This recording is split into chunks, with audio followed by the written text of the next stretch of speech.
क्वेसनहरु कस्तो हुन्छ भने डाइरेक्ट फर्मुला र फ्याक्ट फर्मुलाहरुलाई युज गर्दाखेरि तुरुन्तै आन्सर आउने। अहिले एक्जाम्पल पनि देखाउँला म।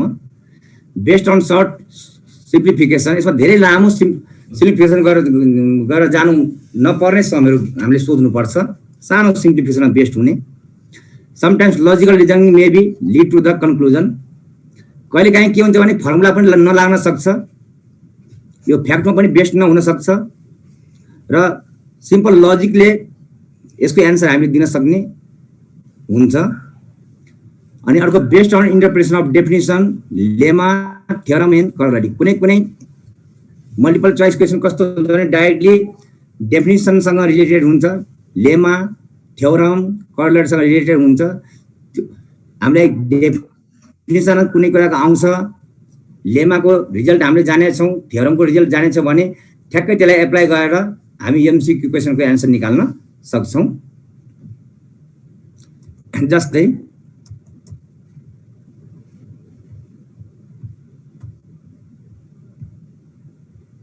यहाँ यो क्वेसन छ, यो फिल भयो, यो कसरी हटाउनु यहाँ जान्नु पर्यो।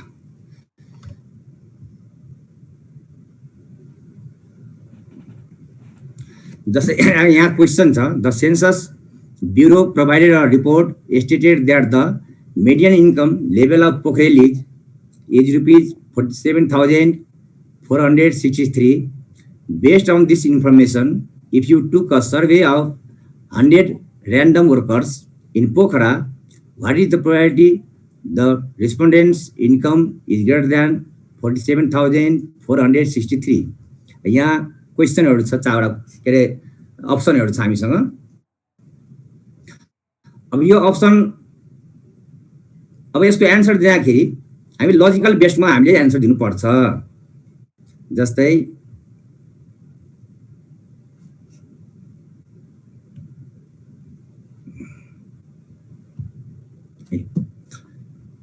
अब यसको एक्सप्लेनेसन हेरौँ। यो लजिकल बेसमा छ।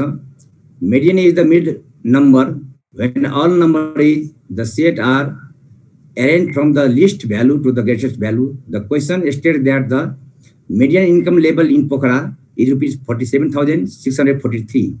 यसको मतलब यो चाहिँ मेडियन मतलब एभरेज हो। यसको मतलब 50% अगाडि छ र यसको 50% पछाडि छ भन्दाखेरि हामीले 50% भन्दा माथि सोधिरहेको छ एन्सरमा प्रोबेबिलिटी कति होला भनेर भन्दाखेरि लजिकली हामी के भन्न सक्छौँ भने 47% के 50% पपुलेसन वर्कर्स यो 47,463 रुपीज इन्कम भन्दा माथि पर्छ। त्यसै कारण यसको एन्सर भयो 50%। यो लजिकली गयो। यसमा कुनै फर्मुला लागेन, कुनै थ्योरम युज भएन। अर्को हेरौँ। अब यहाँ लिमिटको क्वेसन। अब हामीले लिमिट यसलाई इभ्यालुएट गर्दाखेरि अब हामी यो इन्फिनिटी बाइ इन्फिनिटी फर्म भएको हुनाले अब यसको हाइएस्ट पावरले एक्स स्क्वायरले हामी डिभाइड गरेर निकाल्छौँ भने 2/3 यसको एन्सर आउँछ। अब स्टुडेन्टले हामीले के भनिदिनु पर्छ भने तुरुन्तै यदि यसबाट अब 4-5वटा 5-7वटा समहरू गर्दाखेरि यसबाट धेरै आइडियाहरू जेनेरेट गर्न सकिन्छ डाइरेक्ट एन्सर ल्याउने। जस्तै यो क्वेसन गर्दाखेरि हाम्रो एन्सर आउँछ 2/3। यहाँ न्युमिनेटरको पोलिनोमियलको हाइएस्ट डिग्री 2 छ, डिनोमिनेटरको पनि 2 छ भने न्युमिनेटर र डिनोमिनेटरको पोलिनोमियलको डिग्री सेम भयो। त्यसकारण डाइरेक्ट एन्सर कति भयो 2/3। एक्स स्क्वायर कोएफिसिएन्ट यहाँ माथि 2 छ, डिनोमिनेटरमा 3 छ, एन्सर भयो 2/3। भने पोलिनोमियलको डिग्री न्युमिनेटर र डिनोमिनेटरमा सेम भयो भने अरु टर्मदेखि हामीलाई मतलब भएन। फाइनली यसको एन्सर कति आउँछ 2/3 आउँछ।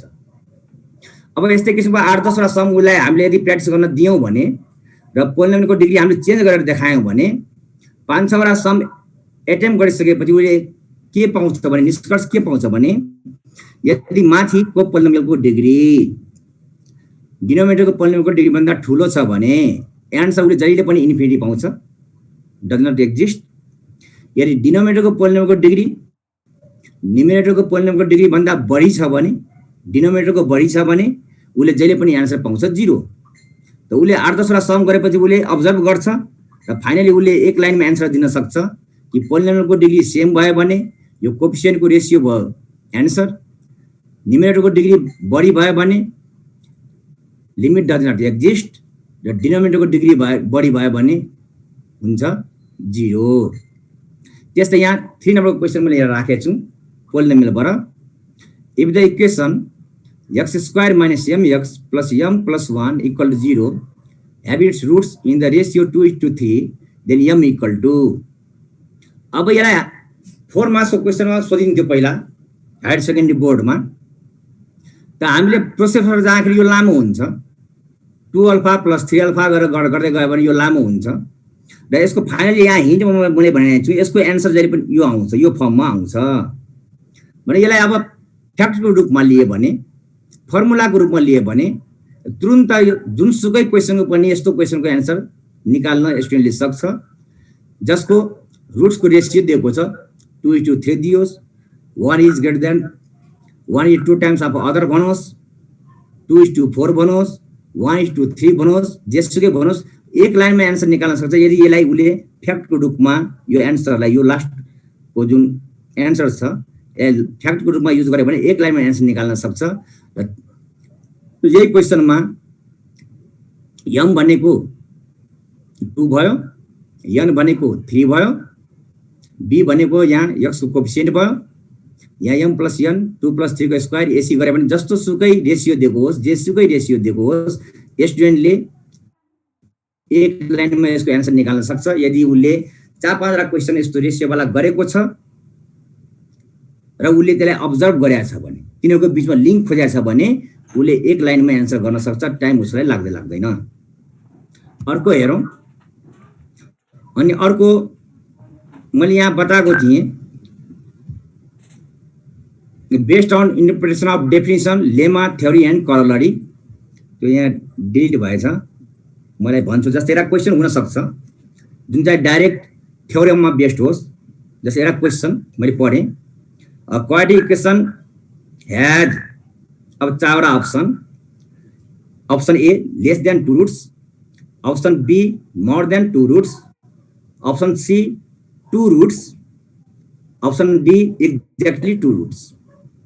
यो क्वेसन हेर्ने बित्तिकै स्टुडेन्टले ठ्याक्कै सी मा टिक लाउँछ, 2 रूट्स मा टिक लाउँछ, जबकि डी तिर उले च्याउँदैन, डी हेर्दैन। जबकि यसको करेक्ट एन्सर हुन्छ डी। यो थ्योरममा बेस्ड छ किन पोलिनोमियलमा हामीले दुईटा थ्योरम पढेको छौं। फर्स्ट थ्योरमले के भन्छ क्वाड्रेटिक इक्वेसन हैज 2 रूट्स पहिलोले भन्छ, पहिलो मात्र हेर्ने भने अप्सन सी ठीक हुन्छ। दोस्रोले के भन्छ quadratic equation has 2 roots and no more. यो दुईटैलाई कम्बाइन यदि हामीले गर्ने हो भने यसले सेन्स के दिन्छ quadratic equation has exactly 2 roots भन्ने सेन्स दिन्छ। तर स्टुडेन्टले जहिले पनि पुरा झुक्किएर सी भन्ने अप्सनमा टिक लाउँछ 2 रूट्स जुन चाहिँ गल्ती हुन्छ। अब सब्जेक्टिभ क्वेसन बनाउँदाखेरि हाम्रो गोल के हुनुपर्छ भने उनीहरुको नलेज कति छ त्यो टेस्ट गर्नु पर्यो टपिक्समा।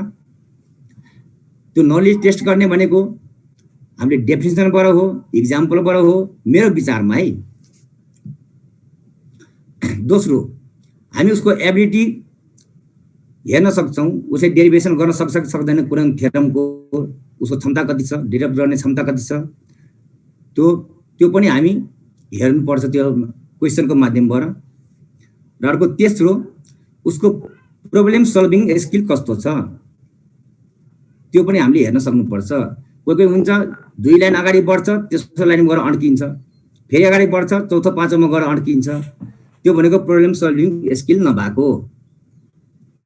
त यो तीनटा चीजलाई यदि हामीले मिसाउने हो भने यो तीनटा चीजलाई मिसाएर हामीले यदि क्वेसन सोध्ने हो भने उसको हामीलाई नलेज कुन लेभलमा छ त्यो पनि थाहा हुन्छ, उसको एबिलिटी फर्मुला डिराइभ गर्ने थ्योरम डिराइभ गर्ने कति के छ त्यो पनि थाहा हुन्छ र प्रब्लम सल्भिङ स्किल कति छ त्यो पनि हामीलाई थाहा हुन्छ। जस्तै मोडेलको रूपमा मैले लेखेको छु यहाँ what do you mean by an indeterminate form. अब उसले इन्डिटरमिनेन्ट फर्मको बारेमा उसले पहिला त जान्नु पर्यो, त त्यो त उसलाई थाहा हुनु पर्यो अनि उसले लेख्छ भने उसको अन्डरस्ट्यान्डिङ लेभल हामीलाई थाहा हुन्छ। Write their different forms. यो इन्डिटर्मिनेन्ट फर्मको बारेमा उसलाई अन्डरस्ट्यान्डिङ छ भने मात्रै उसले यो सम एटेम्प गर्न सक्छ। त्यसपछि इन्डिटर्मिनेन्ट फर्मको बारेमा नलेज छ भने उसले त्यसको रुल्सहरू जाने हुनुपर्छ। रुल्सहरू जानेको हुन्छ र त्यो रुल्सहरू जानिसकेपछि बल्ल उसले यो समलाई एटेम्प गर्न सक्छ।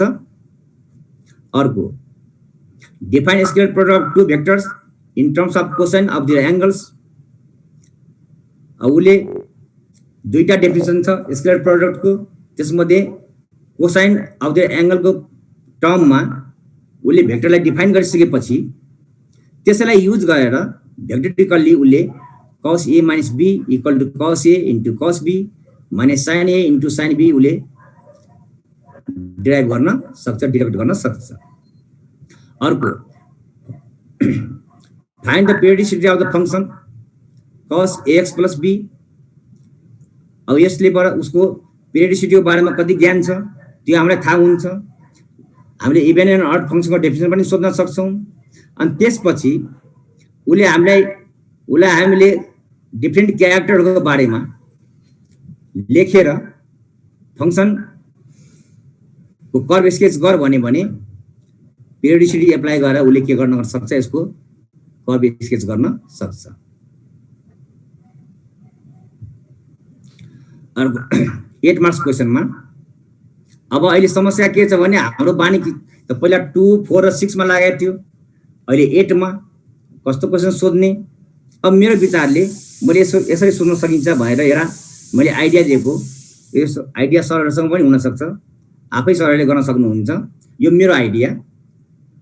ए मा define symmetric and exclusive symmetric matrix with an example. Understanding level हामीलाई थाहा भयो। त्यसै why diagonal elements are 0 in the exclusive symmetric matrix. अब जसले रटेर लेख्या छ पढ्या छ उसलाई त डायगोनल एलिमेन्ट किन 0 हुन्छ भन्ने कुरा उसको ध्यानै हुँदैन, नलेजै हुँदैन। यदि यो कुरा पनि यसको एन्सर उसले दिन सक्छ भने उसको अन्डरस्ट्यान्डिङ लेभल सिमेट्रिक र एक्सक्लुसिभ सिमेट्रिक म्याट्रिक्समा कम्प्लिट छ। अब त्यसपछि हेरौँ उसले सम एटेम्प गर्न सक्छ सक्दैन, डिडक्ट गर्न सक्छ सक्दैन, सल्भ गर्न सक्छ सक्दैन, उसको स्किल कस्तो छ त्यसलाई यो समले देखाउँछ, यो क्वेसनले।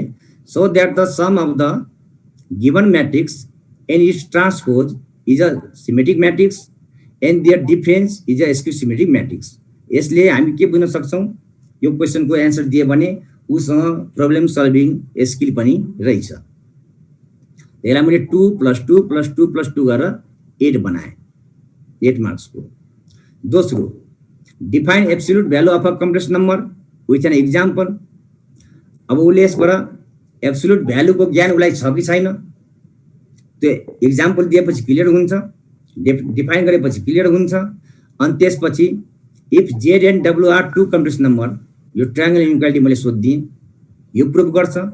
प्रब्लम सल्भिङ स्किल हामीलाई थाहा हुन्छ, डिडक्सन गर्न सक्छ सक्दैन थाहा हुन्छ हो।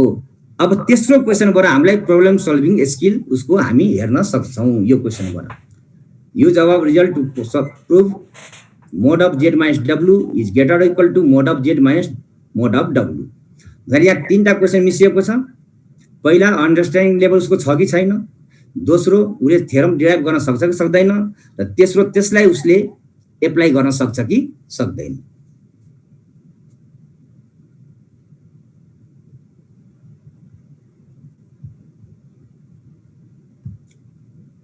थ्याङ्क यू, धन्यवाद सर, धेरै धेरै धन्यवाद।